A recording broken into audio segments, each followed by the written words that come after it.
For 75 years, Asics has been an embodiment of the belief that movement has a positive effect on your mind and your body. We create products that enable people, encourage people to enjoy movement, not just now or tomorrow, but for their whole life. We make fantastic shoes and apparel, but we're also a digital company. None of this, the selling of shoes, the manufacture or design of shoes, and the products around it can happen without IT. So we must be at the table, we must be considered to be partners in this. So as a leader, yes, I must be the expert in the room. I must be the one that people turn to when they have a question about technology.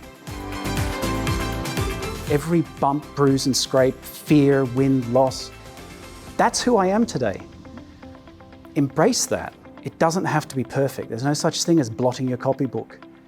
Get out there, don't set fire to anything, but make mistakes and learn.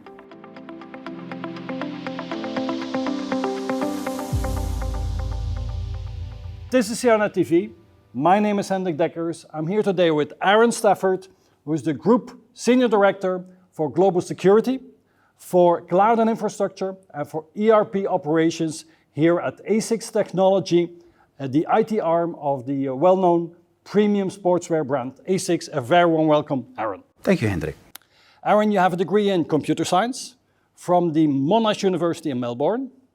And your career took you from Fujitsu to DXC, into banking and retail. You worked in Australia, in the UK, and now we're here in the Netherlands today.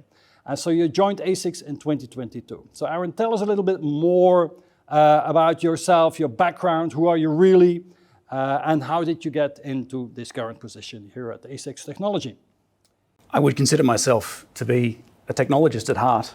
I absolutely love the puzzle that this technology, this whole industry represents. It's changing all the time. We have the opportunity to go and make a difference to businesses, to people. The international aspect of it is fascinating. The ability to understand what makes business tick is fascinating. I get bored rather easily. So I like the ever-changing nature of what we're able to achieve, the challenges that we face. We can inspire people to do greater things with the technology that comes out. Yeah. We can educate them and excite them to the ideas of what is possible. Yeah. You're originally from Australia? I am. So I started in Australia at Fujitsu as a help desk person. I learned there really the power of the view of the customer. What is important to them. IT is there to serve the customer. Moved on to DXC. There I was able to learn how to manage change, how to be an influencer of greater than just my own contribution, to lead teams to deliver changes to large government organisations. Then I moved to Scotland. In Scotland, I was able to work in the finance industry. That was fascinating. It was my first real regulated industry. Delivering change again there in an infrastructure space, but being bound by all of the things that are necessary to ensure that such an institution is trustworthy and available to the people who need a mortgage today or a car loan tomorrow. Yeah. I left Scotland, I went to England. In England, I worked as a white label behind a very large telco. And this is where I really got my head around cloud. This was the first time that we were able to actually take a successful business that was very much on-premise and move it into this wonderful world of abstraction, to consider compute as almost a fabric of power and capability, and to slice pieces out of it and to cut them to shape to actually meet these needs, and to see how effortlessly you could dial it up, dial it down. This truly excited me. That was a wonderful opportunity. It also gave me my first taste of being on a leadership team. This is where I got to really understand, how does a business run? What are the kind of decisions you need to make? What you need to consider other than the customer and whether the systems are up or down. You need to actually make sure that you have a going concern that is viable. I left England and I ended up in the Netherlands. I worked for an entrepreneurial company, and I really learned the courage of what it is like to be opportunistic. The risks associated with really getting out there and trying some very cutting edge stuff. Again, in order to make money, but by doing things that the customer couldn't do themselves. to be the technologist in the room, Yeah. but at the same time understanding what was necessary for them to be a success. But then looking for something different, I came to Asics. And Asics has been a phenomenal opportunity for me to actually be a customer. All of this time in my career, I have been the provider of service as an outsource agent Yeah. to customers. Now I'm on this side of the table. And I find this particularly interesting because I now require my old brethren in the service provider field to provide me with service. And it makes for a very, very powerful partnership. But I also have different customers to care about now. I care about the people on the street. And I find that fascinating. Aaron, give us a little bit the big picture of Asics. What is that the company does and what does it really, really well? For 75 years, Asics has been an embodiment of the belief that movement has a positive effect on your mind and your body. The clue is in the name. Asics is an acronym. It stands for Anima Sana in Corpore Sano. Sound mind, sound body. Yeah. And we live that. We create products that enable people, encourage people to enjoy movement, not just now or tomorrow, but for their whole life. Yeah. And it's, yes, we make fantastic shoes and apparel, but we're also a digital company. Okay. So we harness the data that we gather to create the next round of shoes and the materials that go into them. We study body movement. We have an international sports science institute where everything that comes out is very much scientifically based. But we also have the sense of community. We have the One Asics program that brings people together, keeps you part of an ecosystem, enables us to better understand our customers and to be better part of their journey of movement. Yeah. So it's quite remarkable that we here in Asics Technology, we are the providers of security, infrastructure, application services such as ERP. But we also have very strong partnerships with Asics Digital, who makes our e-commerce and our community platform, also providing the business insights, the business intelligence insights in a self-service fashion so that our organization can trace and make decisions through our supply chain and also our customers' behavior. Yep. And the last part of that is our Asics applications. The Runkeeper, the Race Roster, these are applications that enable users to, customers to track their running, to set their goals, to measure their progress, but to also register for running events and these kind of things. We try to create this holistic environment, an ecosystem for you to enjoy movement. Yeah. So you've been in the business for quite some years already, Aaron. So you've got and also inside this Asics as a company, it's a global international company. So you have experienced firsthand really how the role of IT leadership has changed dramatically, I would say. So and some people even go as far and say that we are witnessing maybe the end of IT leadership as we know it, as we knew it. So what's your perspective of this? How do you look at that? I think just like IT in general, it changes rapidly.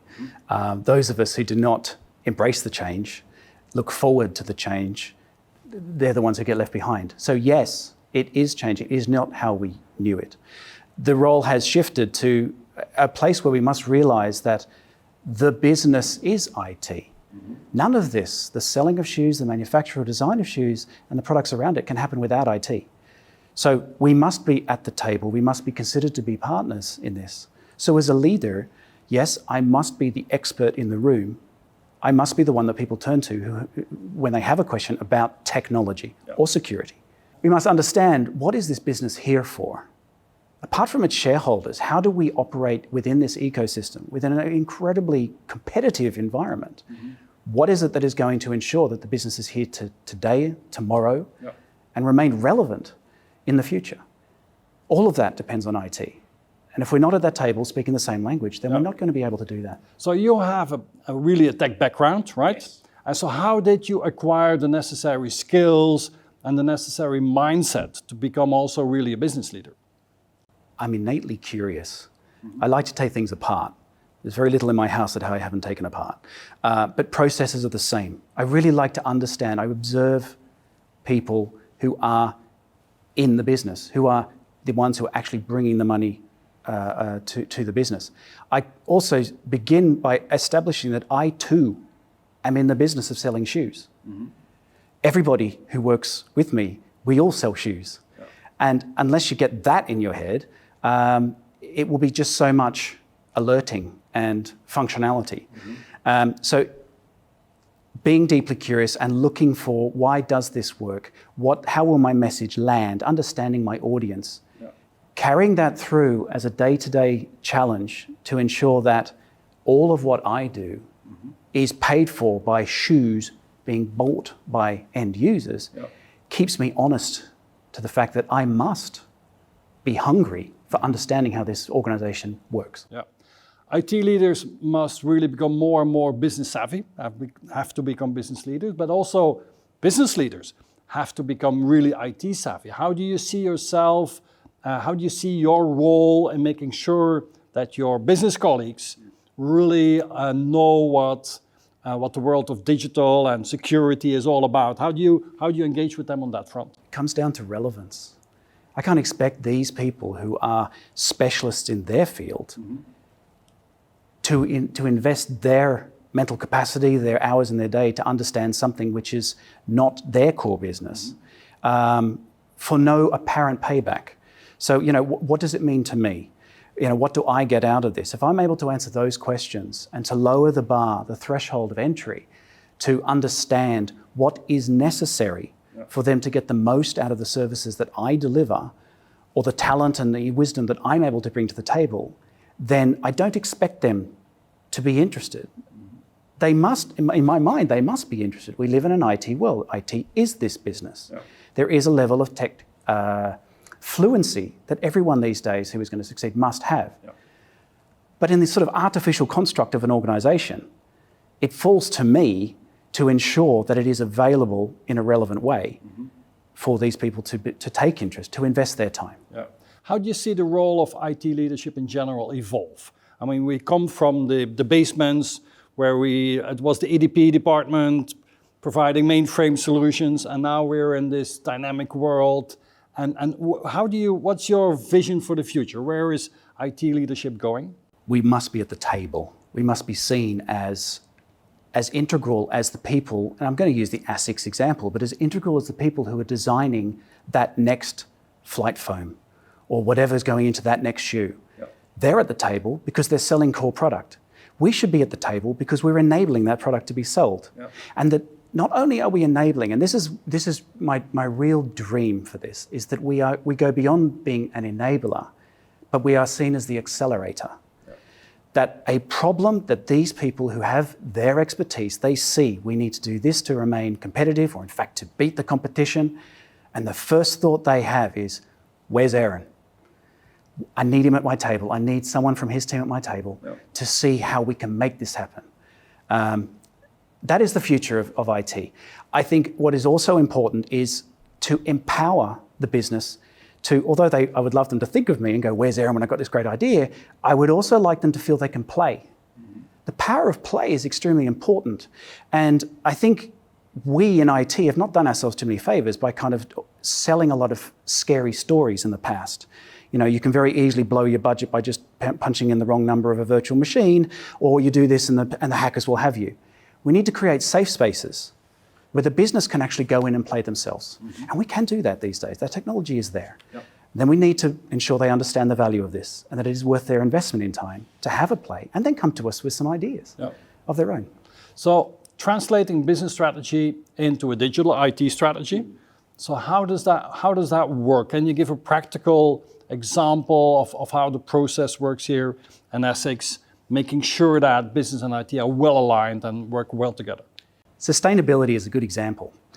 There are many reasons today that we need as an organization to become less wasteful, but we also have a lot of regulation coming that dictates that we're able to show the traceability of where our materials come from, show the carbon footprint of our materials, these kind of things. Technology is the one and only place that you can get that kind of information. We already have the IT in place that enables all of these steps between idea and the shelf in the store. Yep. If we're able to harness that data and represent it in a way that meets the business's needs to meet the regulator's needs, that is a perfect example of how IT can enable the business to do what it needs to do. Okay. Let's talk a little bit about another change that we've witnessed where back in the days, IT projects were like year-long projects, year-long SAP, ERP implementations. These days have gone. Everything is now iterative. You have to prove value very quickly. You need to work in an innovative, dynamic way. And so today with cloud and with AI and low-code tools and so on and so on, we also see that the business can do a lot themselves if they want. Yes. So how do you look at that? How do you see this shift that we've witnessed from IT being a controlling organization, having control of everything, now being more an empowering and an enabling organization, but at the same time make sure that we stay in a safe environment and that. So tell us a little bit about that. How you look at that shift? What are the advantages, disadvantages, threats and opportunities? The net effect is positive. With this increase of ease of access to technology, the ability to play, to access self-service elements of IT, yes, there are risks associated with it. Anyone with a credit card can spin up a threat vector into our organization. We know this. But if we're able to create these safe spaces, what you're seeing is the burgeoning of a true partnership. Mm-hmm.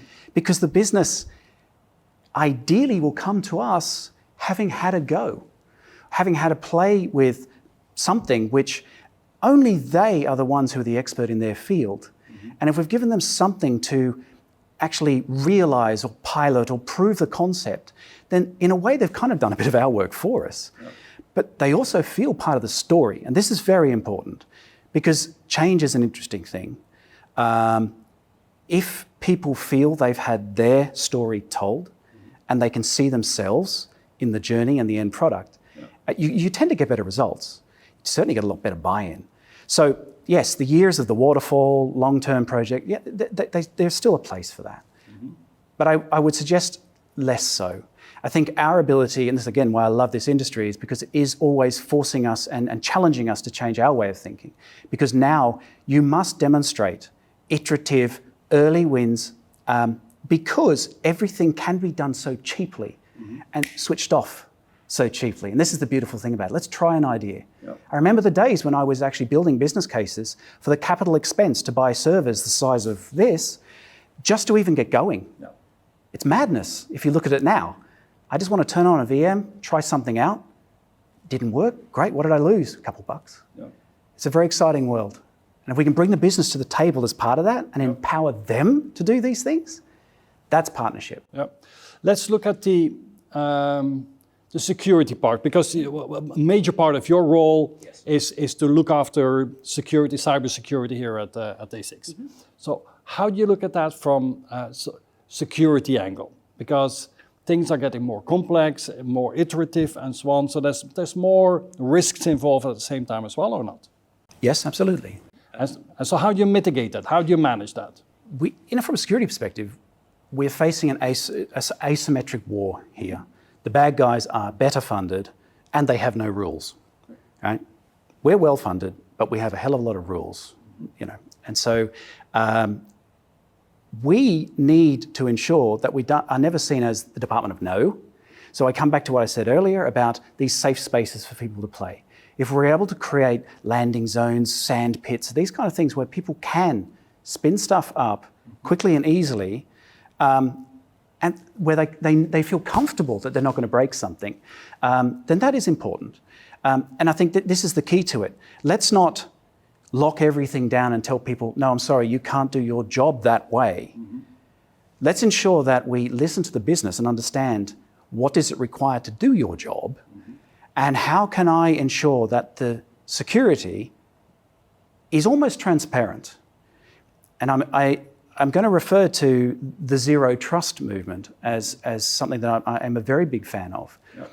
Because if we abstract away from the old days where the perimeter was your defensive line, which of course is no longer relevant, and we look at the identity, that is the one thing that you must protect, not only does that become a more reflective defensive posture against today's threat, but I believe it's also a more reflective solution of what the business needs. Yep. So we're able to actually wrap our countermeasures and our defenses around the existence and movement of the end user, the expert in their field, and to deliver much more tailor-made and bespoke level of security at any given moment, depending on what that user is doing. So we seem to come to the table to actually have those kind of conversations with the business. Now, as a specialist in this domain, as responsible for this domain, where do you see the biggest challenges going forward? Because I mean, this world changes so quickly. Yes. Where do you, is it quantum that you're afraid of? What is that keeps you up at night? Oh no, I'm not going to tell you what keeps me up at night. No, they're secrets. But it is the rapidity, it is the pace of what's going on here. But again, I find this fascinating. I come back to, I love this because of the puzzle aspect of this. Everything that's coming along is just a puzzle. And it's the language of risk. And this is what I've introduced everywhere I go, is to let's talk about these things in a language of risk. Let's separate fear from fact, and let's break down. Here comes generative AI. Oh, what an exciting thing. Oh, golly, that's going to be terrifying what it can do. All right, but let's break it down. Your Microsoft Copilot or whatever. Let's look at what actually could happen. Let's look at actually what we can do to mitigate those.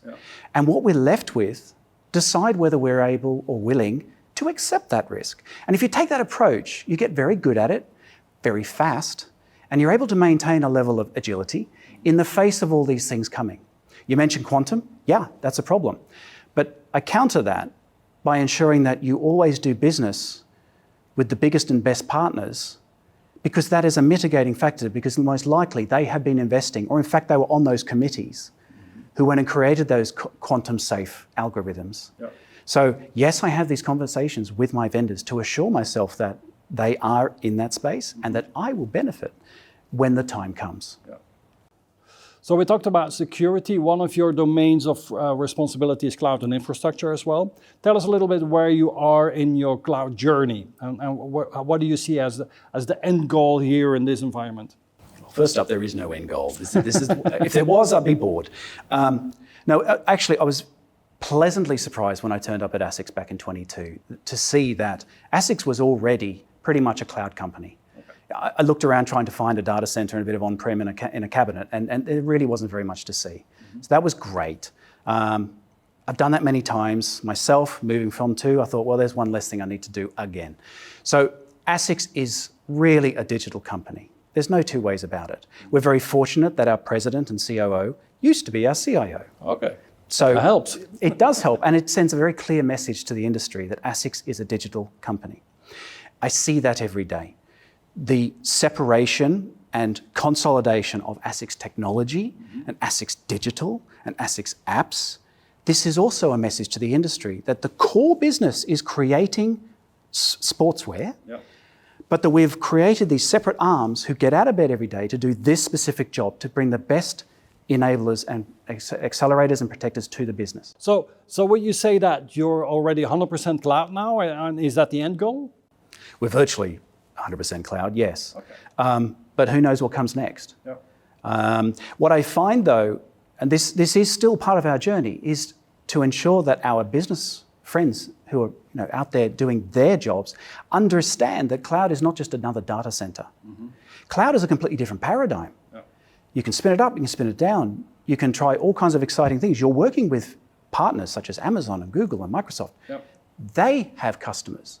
They too have seen things in our competitors who have faced similar challenges. So if I'm speaking with VP Ops of a region who's been set a target to achieve something, I could bring one of my partners to the table and they could have a conversation. Well, we did that with that customer over there. Maybe you want to consider that. So it's a very powerful and dynamic environment, very fluid, unlike the old days of capital expense and all that.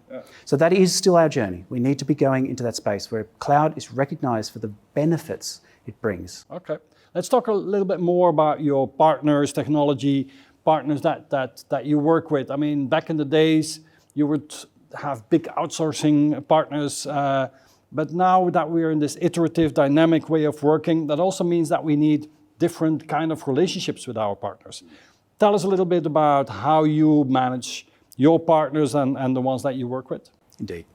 I think what's most important is a good workman has a box of tools.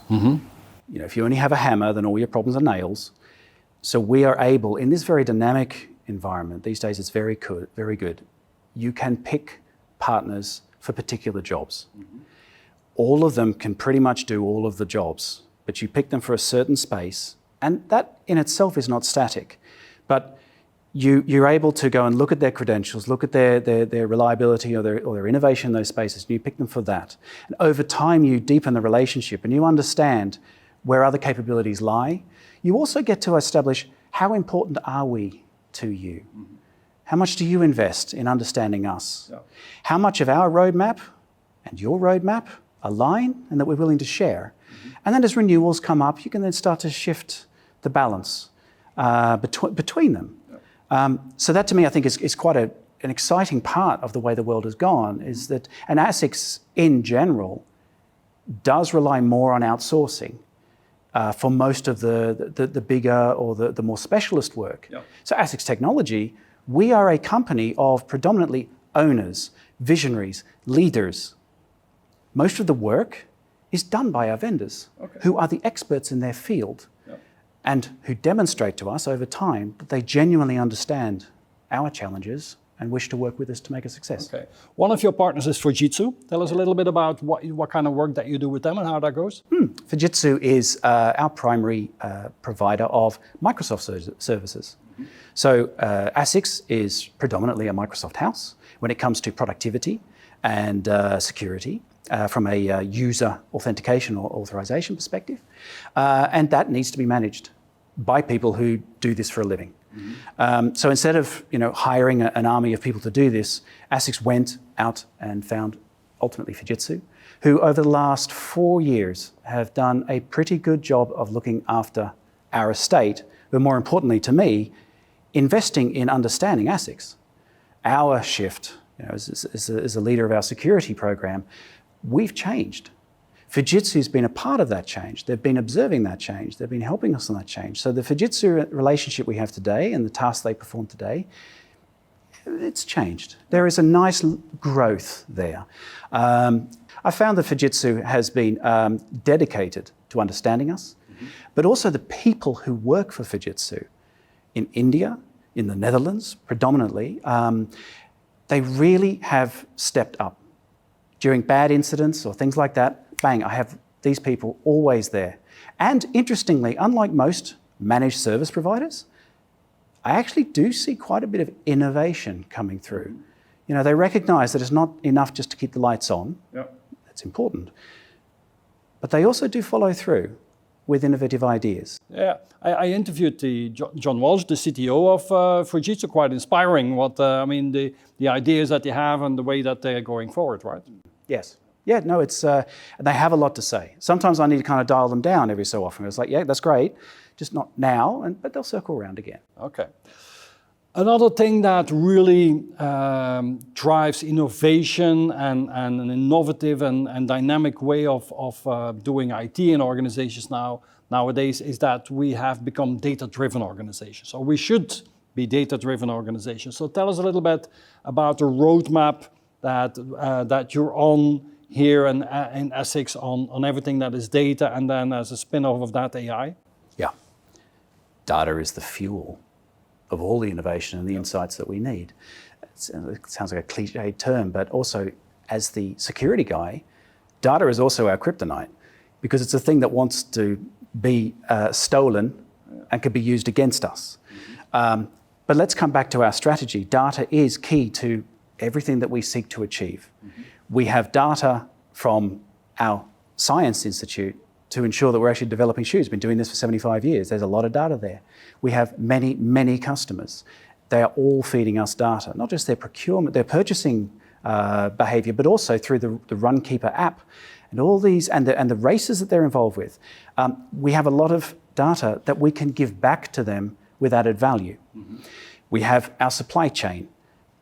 All of these feeds, you would imagine, are in different systems, and they are. And our job is to bring all this together in a coherent and safe way, and to then make it available to the business in the lowest friction manner possible. Yep. So not just raw data or raise this change request and have a project that runs for a year to do it. Yep. Actually give them a level of self-service. Now, that is a vision. It is a very difficult vision to achieve.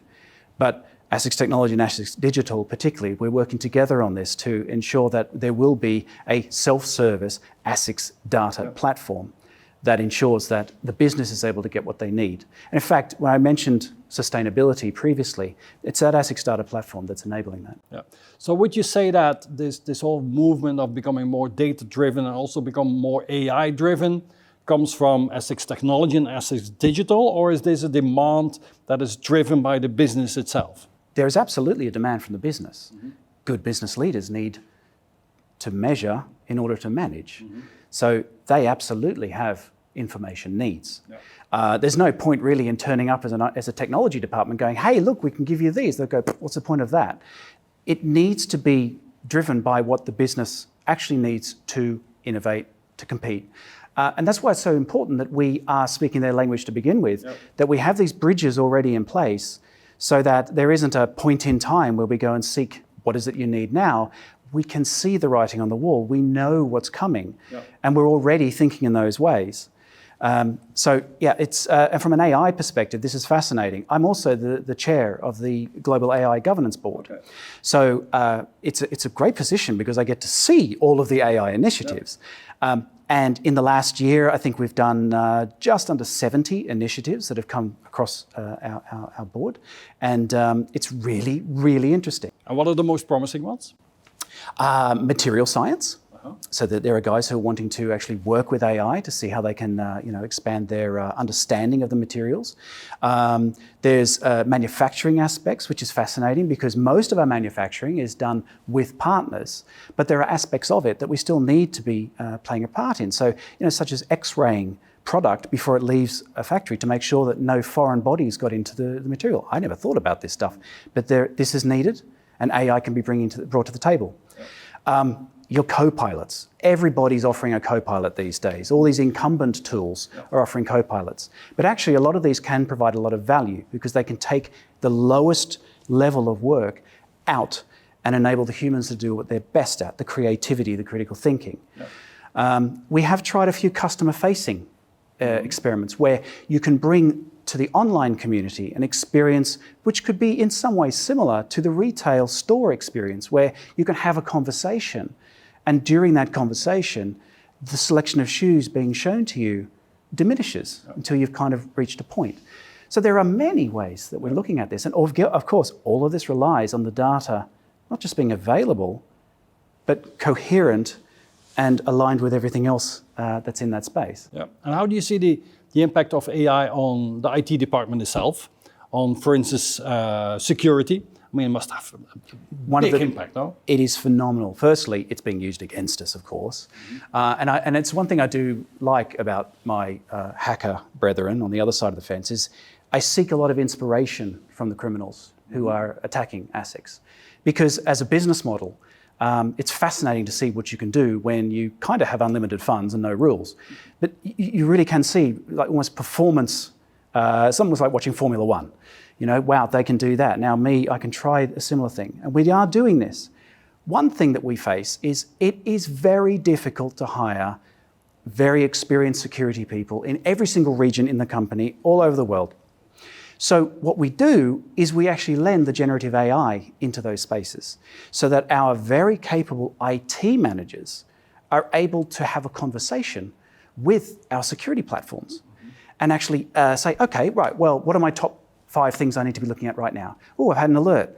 Tell me about that. What should I be doing? So while we can script our playbooks and we can create processes and we can be the backstop ready to deal with the bigger stuff, these guys now actually have a genuine co-pilot who sees all the data, understands the situation, and is able to actually help them through. It's extremely powerful. Okay. Let's talk a little bit about how IT is organized here in Asics Technology. Because you have all the different regions that you need to service. So how is IT really organized and what's the IT operating model, if you want? So in its history, Asics, being a Japanese company, began its life essentially with international distribution arms. And that flowed on to ultimately Asics being in different regions around the world, but in predominantly marketing and sales entities. Each one had their own IT. In the last 7, 8, 9 years, there has been a consolidation behind what we call the global integrated enterprise, where we are wanting to get full utilization out of common IT platforms, common ways of working, to ensure that we are more effective and more efficient in what we do.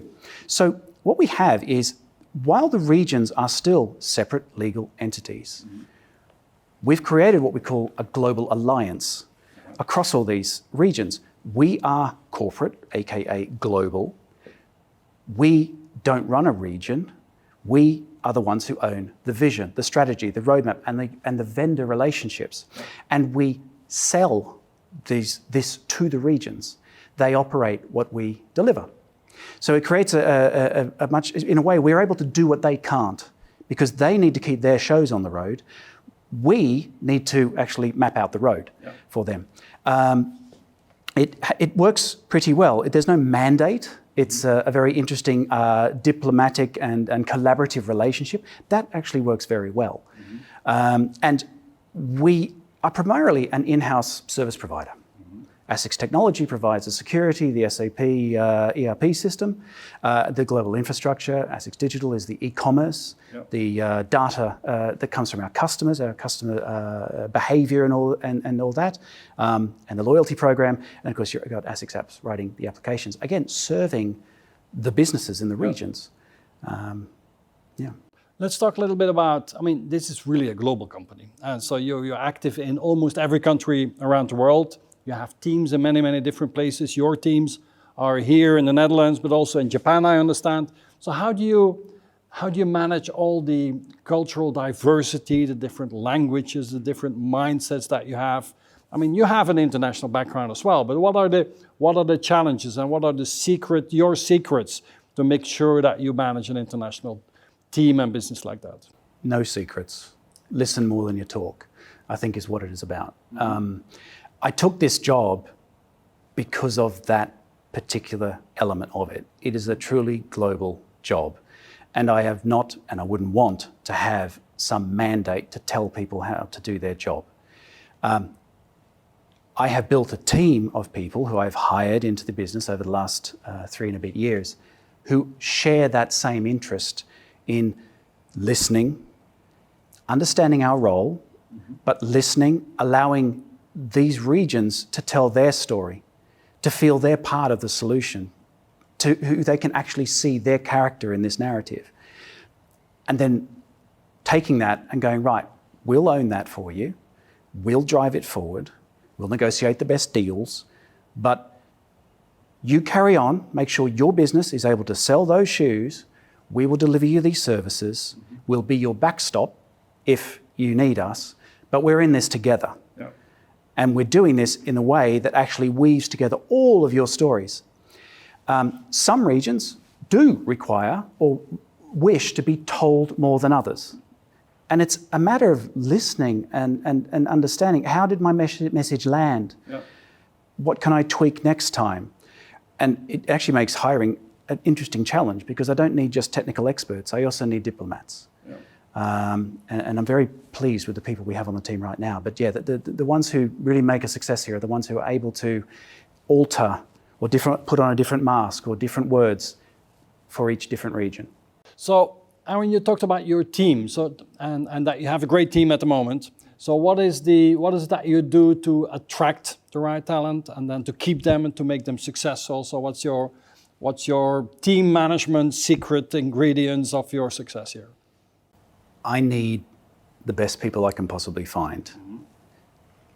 I personally know that talent doesn't want a job, talent wants a journey. So when I'm out there seeking people to join my journey, I prioritize giving them that narrative, giving them a story which leaves them wanting to be a character in that story. I make that story in a way that makes extremely clear just how demanding this is going to be, how demanding I am. Excellence it's not negotiable. So if you're going to come on this journey, it will be really good for you, you'll enjoy it. But you need to be an active participant in all of this. That is how I find the best people. It takes time. I also draw the line, and this is in line with Asics' strategy, I draw the line at a sort of where we hire and where we outsource. Security is a fascinating area because it is an extremely hot part of the industry, and there is a lack of talent. It's also very expensive talent. So what we are hiring are, as I said earlier, leaders, owners. The people who are doing the work, they're the ones who work for the CrowdStrikes, the Microsofts, the Fujitsus. They can attract those talents. They can engage in that talent war. I don't need to engage in that. Once my people are here, my job is to answer the question, why are we here? That's that narrative.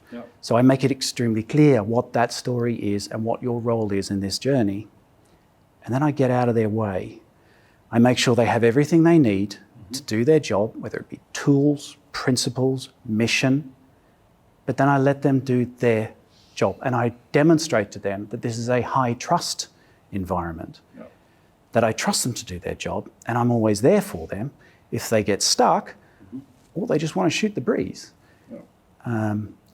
Talent tends to respond to being given their head. Important in our environment is, of course, to make sure that we create in our teams a culture of innovation and a culture of collaboration. So talk a little bit about that. How you create, how you manage, create that kind of culture? The innovation is a part of the DNA of that story, that journey from the beginning. I am only hiring people who are as excited as I am about technology, and specifically the element that it is always changing.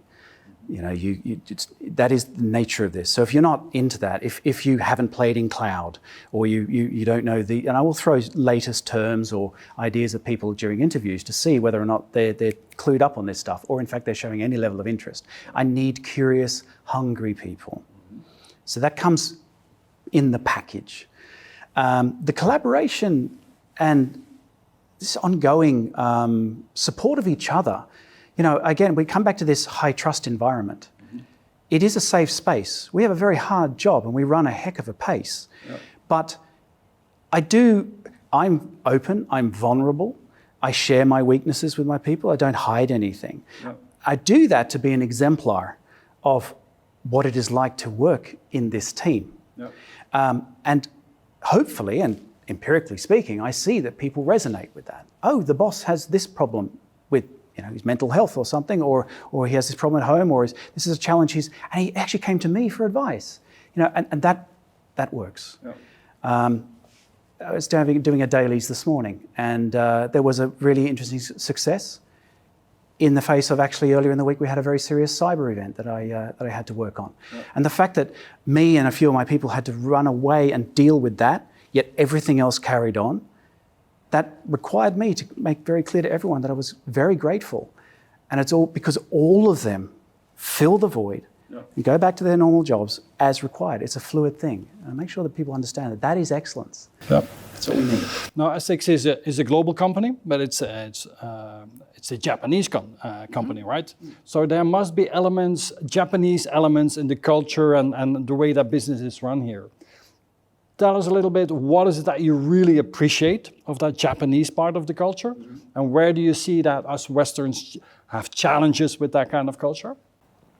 I think we need to find a way to balance pace and momentum, the perception of it. When I was being interviewed by the then CIO, he said something to me which was something, it was like, this is not an overnight thing. This is, we need to be more secure, we need to be getting to this. This is a 3, 4, 5 year program. I just come out of 12 years working in scale-ups, Western scale-ups. So to hear that kind of time frame put around this intrigued me. I thought, okay, this company understands it is very, very important that we get the security right, and in order for us to achieve our objectives and our vision for the company, we need to get in control of our digital infrastructure and all these things. All this stuff is very important. They've been trying to interview for a long time. Clearly, time is of the essence. but there is still a reflection and an acknowledgement and an embrace that good things take time. I do appreciate that.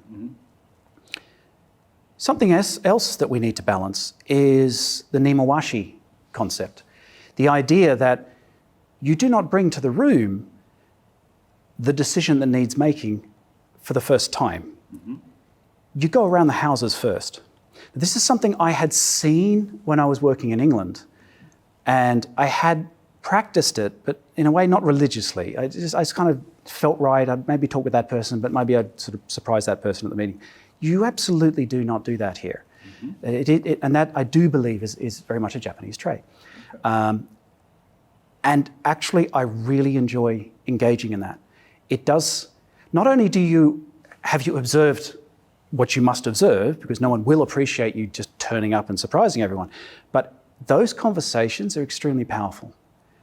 You can end up ultimately presenting something which doesn't look like anything that you originally started out with, because those conversations, as long as you listen, can actually help shape a better result. Yeah.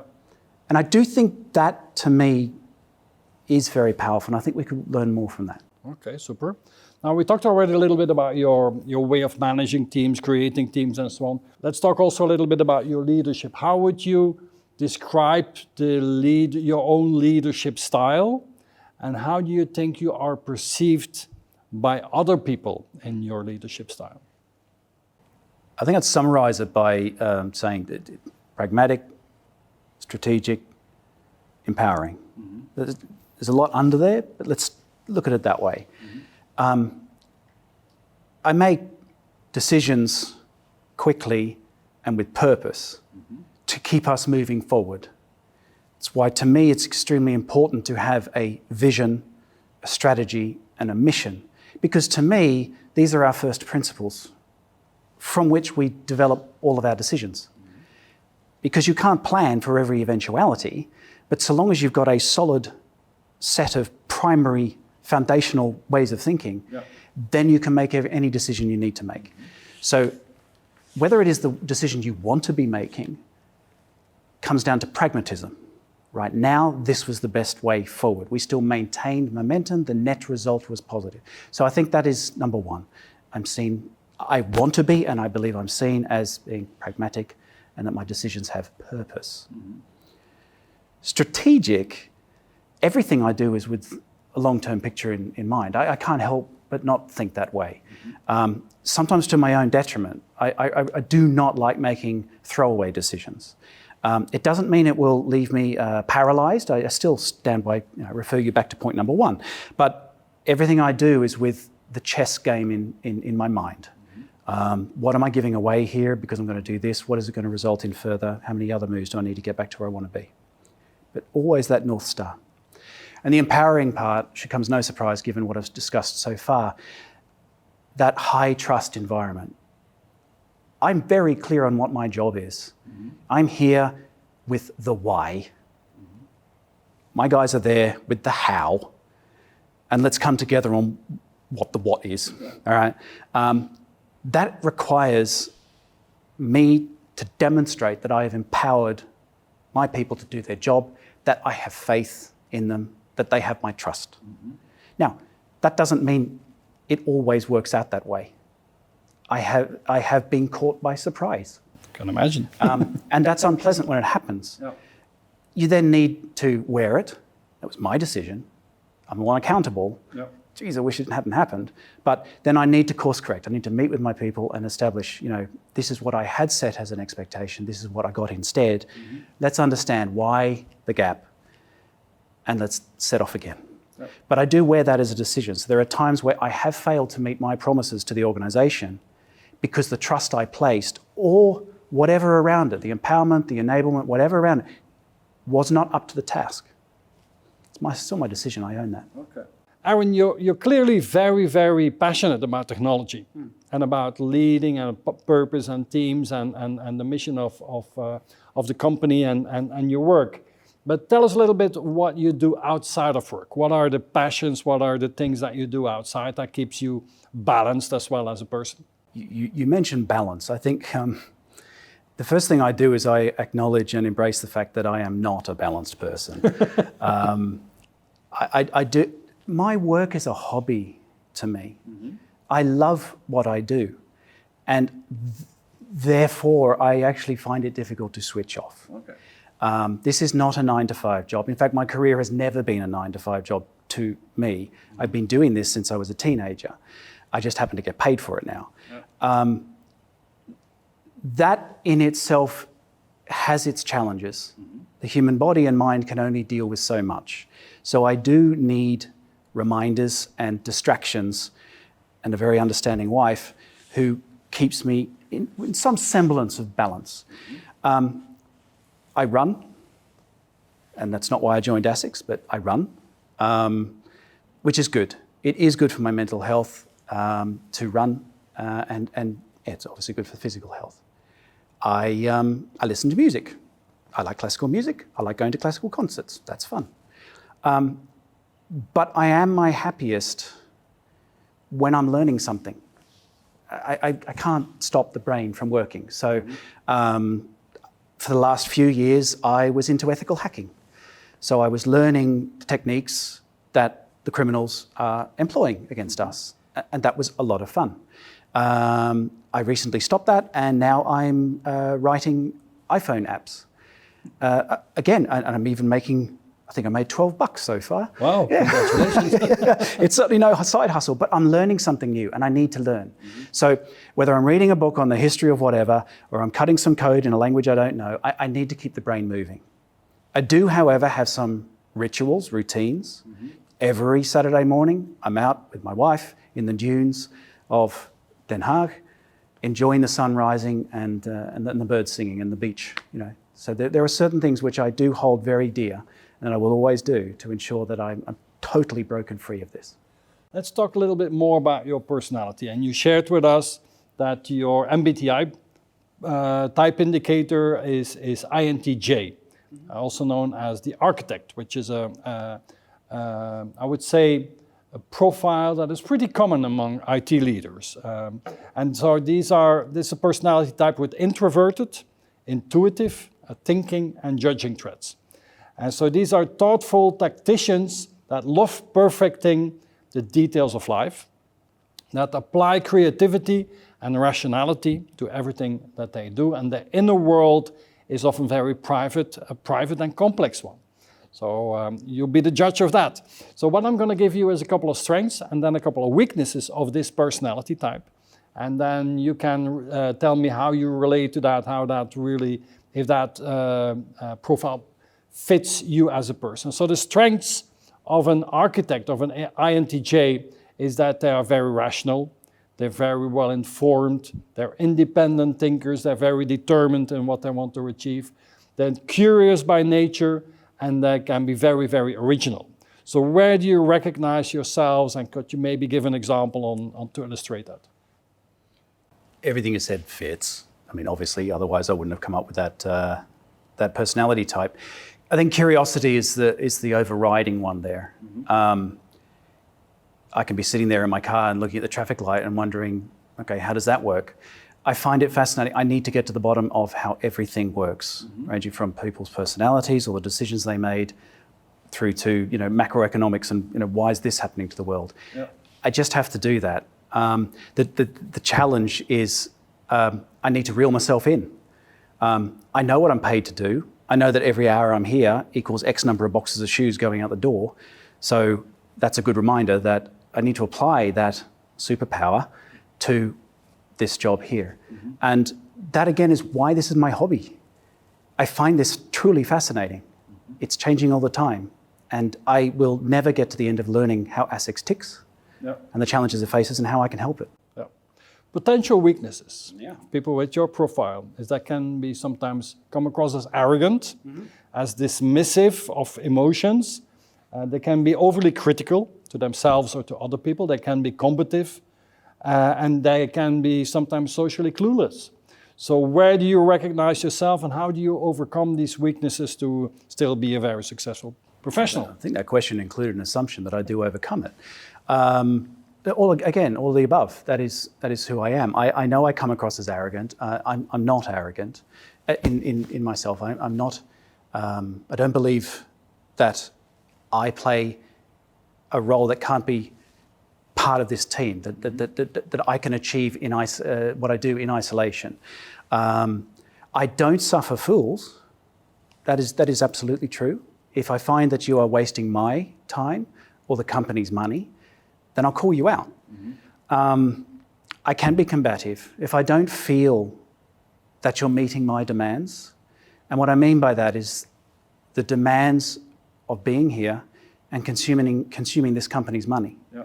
If I don't feel you're living up to those standards, then I can get combative. I'm not proud of that. And it is actually something that I'm working on very hard, to be the better leader. I know in this role I cast a long shadow, and that shadow is my responsibility as to how it lands. Yeah. And that I think a bit more tolerance, more patience. These are things that I'm working on. I know they're inherent in my personality, but that doesn't mean I can't do something about them. And they will come with age. Yes, age is a wonderful thing. Yes, people ask me, do you want to have your 20s again? Hell no. No, I am extremely comfortable with my age. If you wouldn't be in technology, and I know it's a very difficult question for you. It's not. If you were not in technology, what career do you think you would have made? I'd be a storyteller. A storyteller? I would be an author. Oh, yeah. I would love to write books, probably fiction. I love reading, and I would love to be able to produce that stuff. I suppose it's my vicarious way of tapping into that love is how I lead. I tell stories. I really want people to feel I want to be in that story. So that is what I would be. I would be an author. Okay. Let's go a level deeper. If you think about yourself and the way that you live and that you work, what are really the core values that drive you? What are the core values that are really, really important to you? Three. There are three. It's always threes, but I tend to group around threes. Trust, integrity, and resilience. Now, trust, I've covered this already. In terms of I set an expectation and I trust you to achieve it. And I'll give you everything you need to get there. The integrity part, I refer back to the fact that I cast a shadow. I must be an exemplar. If I am going to say something, then I also do that something. I must be making and executing decisions that are fair and transparent and justifiable. All I have is my credibility. So I protect that credibility with all that I have so that people feel safe in following my lead. That is integrity to me. And the last one is resilience. What I find really fascinating about this world, and it doesn't matter how high you get up in your career or whatever, the vast majority of what goes on around us, I don't control. Relatively speaking, I control very, very little in this world.